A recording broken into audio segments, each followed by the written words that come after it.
अगर युद्ध में तुम नजर में रहोगे सबकी तो मार दिए जाओगे, सब तुम्हारे पीछे पड़ जाएंगे, ना रिश्तेदार, रिलेटिव, नेबर, सब। हर अच्छी चीज को बचाना पड़ता है। कि आलिया भट्ट के साथ तुम घूमने गए हो, हिडन करके रखो अपने आप को, हिडन, पागल बन के रहो, पागल।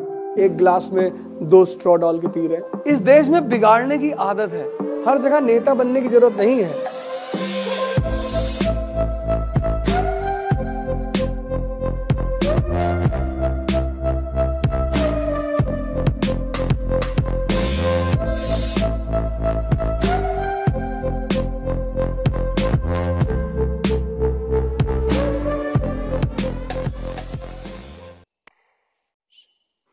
तो जब तुम सपना देखते हो कि आलिया भट्ट के साथ तुम घूमने गए हो लंदन ट्रिप पे, वो लेके गई है तुम्हें, उसके साथ तुम डिनर कर रहे हो, खाना खा रहे हो, डांस कर रहे हो, तो सुबह उठकर अपने पिताजी को बताते हो?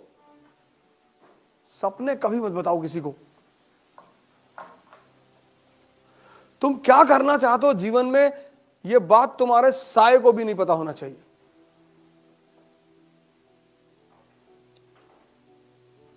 क्योंकि दुनिया एक चीज के लिए तैयार बैठी है, डिस्टर्ब करने के लिए। और दुनिया तैयार बैठी है तुम्हारे घर से लेकर बाहर तक, सब। लेकिन दुनिया एक आदमी से नहीं उलझती, पागलों से। पागल बन के रहो, पागल बन के। क्या बनोगे जीवन में? डाकू बनेंगे। कोई तुमसे बात ही नहीं करेगा। छत पे बैठे हो, कोई किताब लियो, उसका एक एक पन्ना फाड़ के हवाई जहाज बना के उड़ा रहे हो। तुमको कोई छेड़ेगा ही नहीं, मोहल्ले में, रिश्तेदारी में, गांव में, कह रहे डिस्टर्ब है साल। हर जगह नेता बनने की जरूरत नहीं है। शादी में गए हो, बोले जा रहे हो, इंडिया के राजनीति पर बता रहे हो, पॉलिटिक्स में, हर आदमी तुम्हें देख रहा है, चौबे जी का लौंडा बहुत पढ़ रहा है।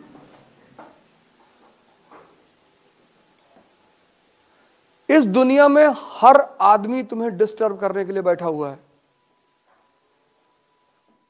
अपनी सपने किसी को मत बताओ, अपनी महत्वाकांक्षा किसी को मत बताओ, बताओ ही मत, मस्त रहो अपने में।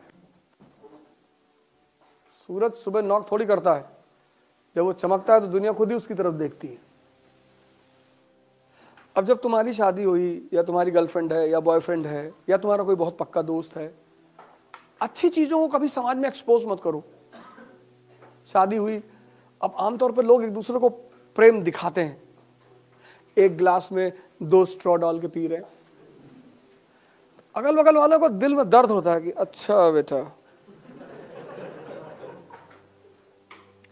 तुम जिससे सबसे ज्यादा प्यार करते हो ना, उसको सबसे ज्यादा विरोध करो पब्लिकली, तुमको कोई नहीं भड़काएगा। कुछ चीजों को कभी शो मत करना, शो करके मत करना। ध्यान शो करके मत करना, पढ़ाई शो करके मत करना,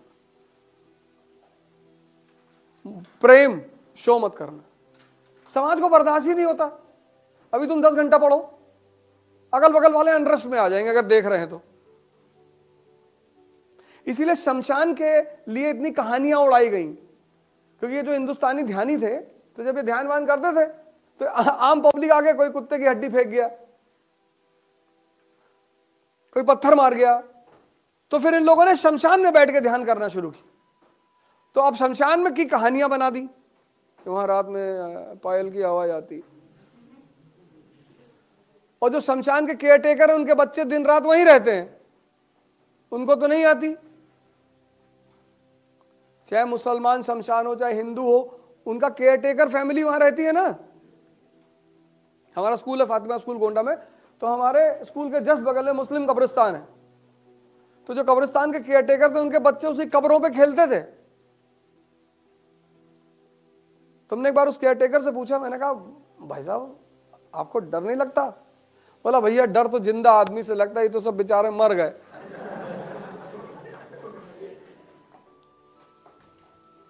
जैसे तुम्हारा कार लेकर आए तुम, नई लीजेंडर, गांव ले गए, तो कुछ लौंडे क्या करेंगे, धीरे से पिन ला के से खरीदते हुए चले आएंगे। इस देश में बिगाड़ने की आदत है। नहीं, कार की तो गद्दी में नहीं घुस पाएंगे, लेकिन कील ले आएंगे बड़ी वाली और धीरे से इसे रगड़ते हुए निकल जाएंगे। 40 लाख की टॉप मॉडल फॉर्च्यूनर, और पहले दिन किसी ने मार, और तुम ही गए थे दिखाने गांव में, तो उनको भी तो दर्द हुआ कि तुम्हारा बाप बैलगाड़ी चलते तो तुम फॉर्च्यूनर लाए हो,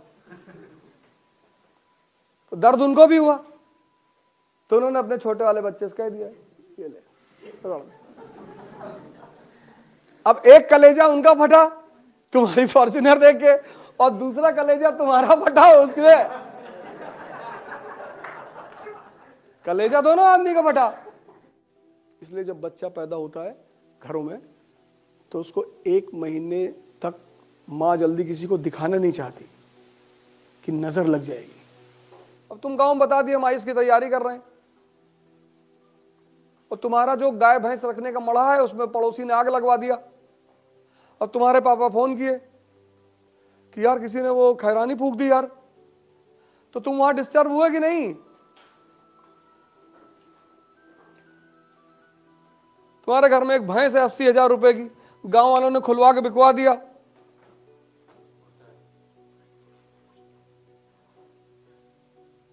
तुम अपने घर में गांव में कुछ मत बताओ, तुम्हारा घर बड़ा सुकून से रहेगा। हमारा एक स्टूडेंट है, तो जब उसका मेंस आया तो गांव में पट्टीदारी है ना, उसका दीवार ही गिरा दिए, ये दीवार अभी अवैध जमीन पे बनी है। उसके भाइयों को मारा भी सब, वो बेचारा भागा बनारस। मुर्दों का कोई दुश्मन नहीं, तुम मुर्दा बन के रहो। अगर मुर्दा जा रहा है तो कोई गाली देता है? मुर्दा बन के रहो, पता ना चले किसी को कि कर क्या रहे हो। गाना छोड़ दो, किसी से मत बताना कि मैं आईएएस की तैयारी कर, बताना ही मत। कोचिंग कहाँ जाते हो? वो एक लड़की आती है इसलिए जा रहे। जिंदगी में कभी तुम ये मत दिखाना कि तुम बहुत सीरियस हो, सब तुम्हारे पीछे पड़ जाएंगे, ना रिश्तेदार, रिलेटिव, नेबर, सब लोगों को एक दिन ऐसे ही सुबह उठे और पता चले 10th रैंक आई इसमें, नाम चेक किया, तुम्हारे पापा का नाम चेक किया, गांव देखा, भागे तुम्हारे घर की तरफ, और तुम कह दिए कि हम तो शिरडी टेम्पल में जाते थे तो फ्री में जो है वो सब क्वेश्चन दिखाई पड़ गया हमको सपने में।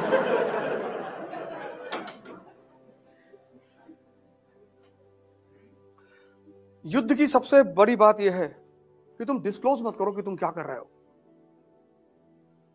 तभी जीतोगे। अगर युद्ध में तुम नजर में रहोगे सबकी तो मार दिए जाओगे।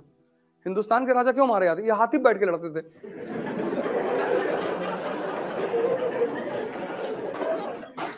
इनका मेन वजह यही था। पहला बैटल ऑफ पानीपत क्या है? इब्राहिम लोधी हाथी बैठा हुआ है। जब सब बजाज सुपर पे बैठे हैं, स्प्लेंडर पे बैठे, तू भी बैठ। अब जो आदमी बैटलफील्ड में हाथी पे बैठा, उस पर निशाना लगाना कितना आसान है। हिडन करके रखो अपने आप को, हिडन। पागल बनकर रहो, पागल। उल्टा करके अखबार पढ़ो कि लोग समझ लें कि पूरा पागल है, इससे तो कुछ हो ही नहीं पाएगा। तुम थोड़ी सी इज्जत पाने के चक्कर में, थोड़ी सी, बहुत थोड़ी सी, और सिर्फ थोड़ी सी इज्जत पाने के चक्कर में नहीं कि लोग मुझे गाली ना दें, इसलिए तुम बता देते हो कि मैं आईएएस की तैयारी। देने दो गाली, देने दो। वो जो लोग तुम्हें गाली दे रहे हैं ना, जिस दिन तुम्हारा सिलेक्शन हो जाएगा, पहले लोग होंगे तुम्हारे घर भाग के आएंगे रोते हुए कि भैया ये खुशी के आंसू है, अब पता है। और तब तुम अपना हिसाब करना कि तुम्हारी शक्ल है ना कुत्ते की तरह, कहेंगे हाँ अम्मा भी यही कहती है।